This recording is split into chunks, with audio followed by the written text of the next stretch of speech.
어제 젤렌스키 우크라이나 대통령이 한국 국회에 화상으로 실시간 연설을 했습니다. 통역하는 한국말을 잘하는 우크라이나 여성 빼고는 벌써 성은 울먹였죠. 나머지 부분에서 어떠한 감흥도 없고 어떠한 필요, 왜 젤렌스키를 한국의 국회에서 연설하게 했는가, 그런 의문이 들었습니다. 자, 어제 이 한국에 있는 존재감이 희박한 유엔 사령부가 SNS에 글을 올렸어요. 지금 우리가 누리는 자유는 그저 주어진 것이 아닙니다 라고 이야기를 하며, 자, 그 6.25 전쟁 영웅인 윌리엄 빌 웨버 대령이 어제 타계했다라는 슬픈 소식을 전하면서 한 장의 사진을 게재했어요.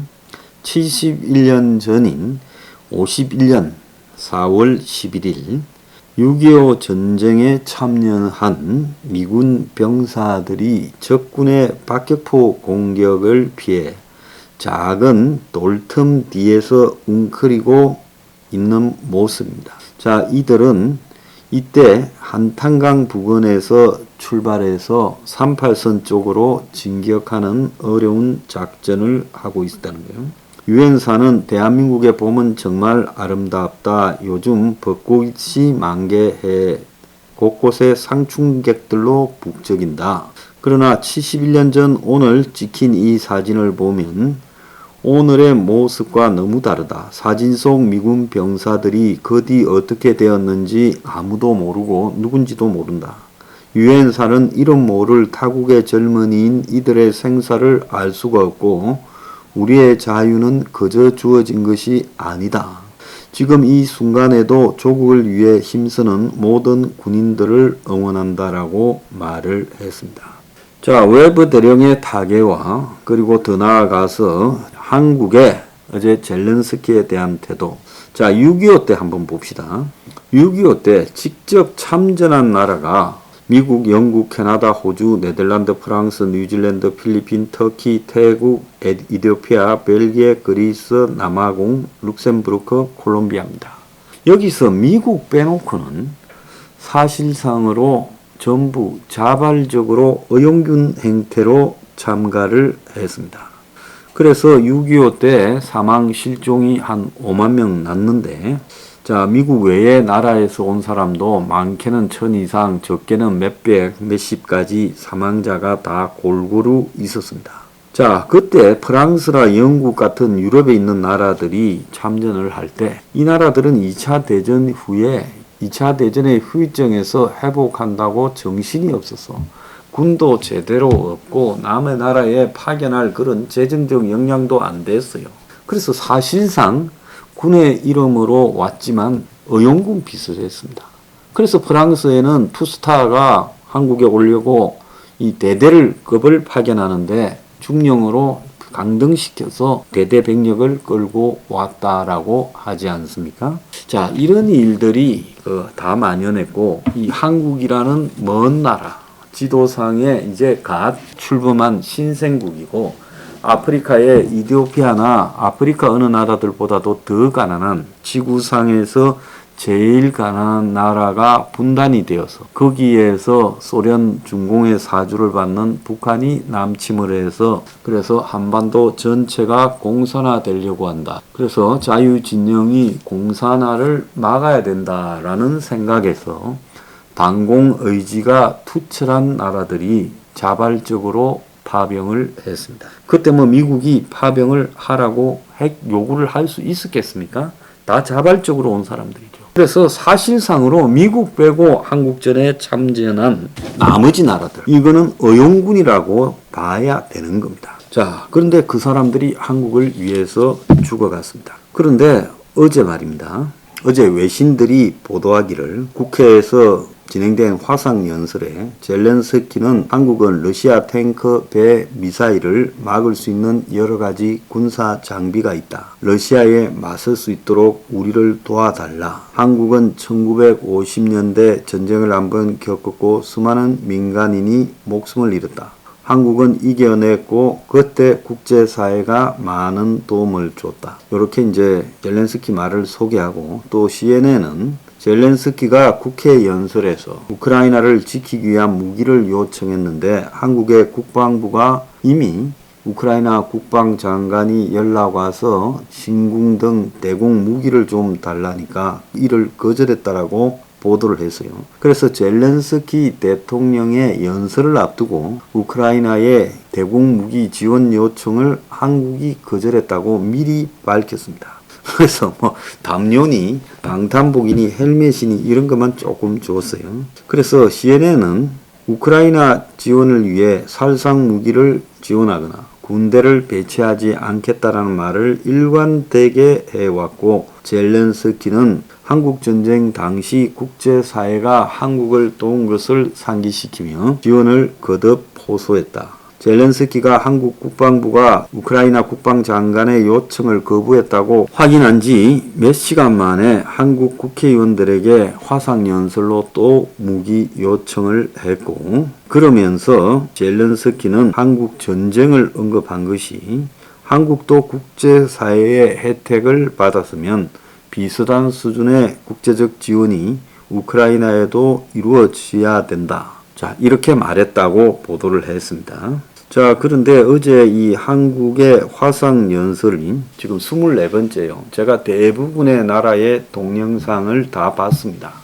그래서 벨기에인가 이런 데에서는 그 하기 전에 우크라이나 국가를 우크라이나 피난민 중에 바이올린 첼로를 한 사람을 불러서 연주도 시켰고, 또 대부분 미국을 포함해서 그 다 사진들이 있죠. 전부 모여서 의원들 대다수가 본 회의실에 모여서 경청하고 끝나면 기립박수를 하고 이랬는데, 어제는 국회의원이 아닌 사람이 대부분이었고 국회의원은 한 30여 명 밖에 없고 곳곳이 텅텅 비었고 기립박수조차도 없었습니다. 자, 이광재가 이 연설을 성사시켰다는데 국회 도서관 지하 강당에서 했고, 그러면서 젤렌스키의 요청에 대해서 아무런 감흥 없이 그냥 지켜봤을 뿐이라는 겁니다. 도대체 무엇 때문에 젤렌스키의 연설을 국회에서 했느냐? 자, 그의 무기 지원 요청이나 이런 것들을 아무것도 들어주지 않을 거면서 기본적 의원들 관심도도 낮았고, 그래서 화상 연설을 중계한 장소도 형편없었고, 기껏해야 이준석이와 그 다음에 각 당 원내대표 그리고 이제 외통위 국방위 의원 중심으로 30여 명 플러스 알파 정도만 있었고, 젤렌스키 연설 마치고 마리우폴 참혹한 영상 나오고 전부 앉아서 박수 좀 치고 말았고, 그리고 이제 끝나자마자 뭐 자기들끼리 이런 문제들을 이야기하는데 우르르 몰려서 그냥 나가기가 바빴다는 거예요. 그러니까 썰렁하고 미지근한 한국 국회다라고 이야기를 하며 회의장을 가득 채우고 기립박수를 보내던 영국, 미국, 일본, 외국의 어느 의회보다도 사실상 썰렁한 이런 자리. 일본에서는 총리가 참석을 직접 했고, 이 장관들, 외무장관, 방위장관 등을 데리고요, 좌석이 부족해서 서서 들었고, 다른 나라는 다 그랬습니다.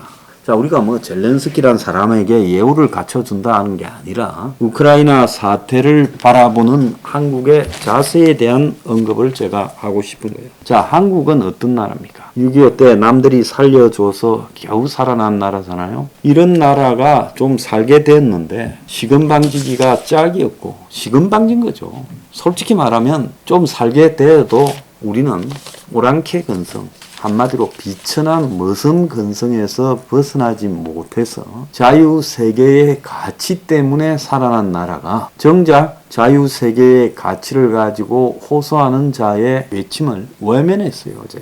그러니까 남의 나라들이 다 하니까 우리도 한번 해볼까, 그렇게 해서 연설하게 되었고, 그 다음에 연설하는데 누구도 관심이 없었다는 겁니다. 자, 국회의원이라는 게 권력 잡고 권력 나누고 그 다음에 여야 서로 공격하는 데만 관심이 있지, 최소한 인류 보편적 가치에 대해서 한 나라의 국회가 뭘 어떻게 해야 되는가, 그리고 그 나라 정부가 뭘 어떻게 해야 되는가에 대해서는 아무런 생각도 없는 것이 한국의 수준이었다. 저는 그렇게 봅니다. 자, 그리고 연설도 하기 전에 통화가 왔으면 한번 고민해 보겠다 이러다가 시간을 끌 수도 있을 건데 무기 줄 수 없다라고 잘라버렸습니다. 전체 국회의원의 10% 조금 넘는 숫자만 참가를 했어요. 한국이 살상 무기를 제공하지 못한다는 이유? 러시아를 의식한다? 참, 러시아가 도대체 우리한테 뭡니까? 러시아가 우방으로서 한국의 우방으로서 역할을 제대로 한 적이 있습니까? 러시아가 북한과 한국 중에 편을 들어야 될 때 한국 편을 든 적이 있습니까?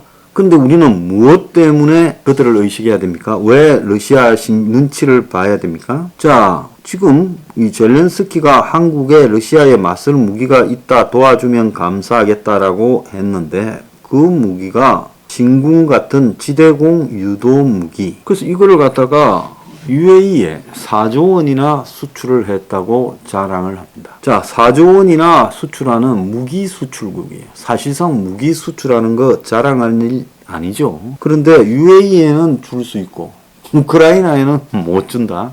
우크라이나는 돈이 없어서 팔지를 못해서 못 주는 겁니까? UAE는 그 4강 진궁을 가지고 어디에 쓸 건지 압니까? UAE하고 사우디하고 한편이고 또 UAE하고 사우디가 이 IS도 일부 지원하는 그런 부분도 있고 순위파 반군도 지원해요. 시리아에서. 그러면 UAE에 팔았던 진궁이 러시아, 시리아에 있는 러시아군하고 싸울 수도 있잖아요.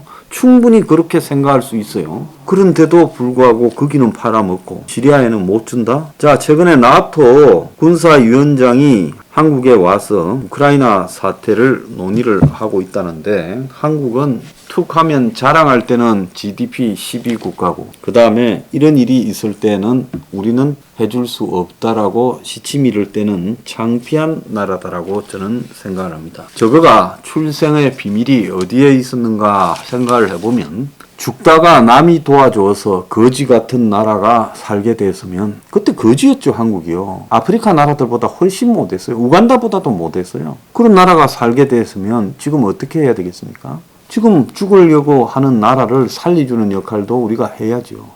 우크라이나가 6.25 때 북한 편 들었다? 아니 체코는 편 안 들었어요. 폴란드는 북한 편 안 들었어요. 그런 나라들 무기가 슬로바키아 무기 이런 게 전부 다 6.25 때 북한군에 지원됐죠. 그때는 소련과 소련 연방에 속해 있었기 때문에 어쩔 수 없었던 거고 그 이야기를 지금 하는 게 맞는 이야기라고 생각이 듭니까? 그런데 어제 이 젤렌스키 연설에 댓글 달한 거 보면 왜 우리한테 무리한 요구하고 불편한 요구하냐? 우리는 러시아가 더 강하다. 러시아하고 친구처럼 지내야 된다. 우리를 갖다가 전쟁에 끌어넣지 마라. 이런 게 댓글이에요. 솔직히 말하면 이 나라는 국회의원이나 정치인도 썩었지만 국민들도 사고가 썩은 것들이 태반입니다. 그래서 이 나라 참으로 아름답지 못하고 천박하다. 딱! 부동산 시행 하나 좀 잘해가지고 아니면 부동산 좀 사고 팔아서 머슴하다가 어느 순간에 금목걸이 달고 술집 여자 데리고 사는 딱 천민졸부 수준이라고 볼 수 있습니다.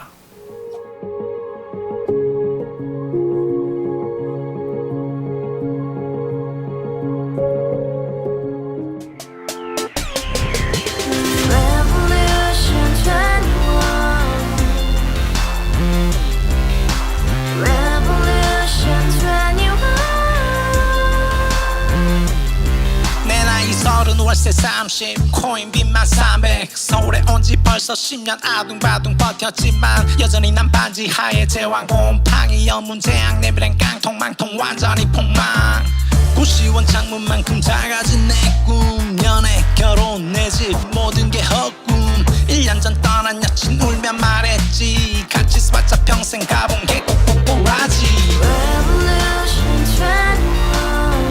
가바후스 700 나도 소유주 가바후스 700 나의 소유주 택시기사 우라부지 마트캐셔 울어무니 우리 집안 다 털어봤자 후줄 그래 개선민 내 미래 거기서 팍 끝난 거지 팍 더 이상 노력 따윈 괴물이 스펙 찾아서 말리 비오는 날 알바 잘려 맨날 학원 날 개쳐 발려 밤비 내리는 양화대교 홀로 걷고 있을 때 현수막에 아로 새겨진 평당 700짜리 아파트 다같이 소리 질러 혁명 21 가바후스 700 나도 소유주 가바후스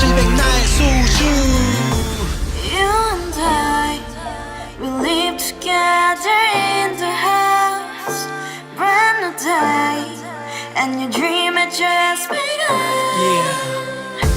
Revolution 21, only open happiness. 너의 곁에 내가 영원히 함께.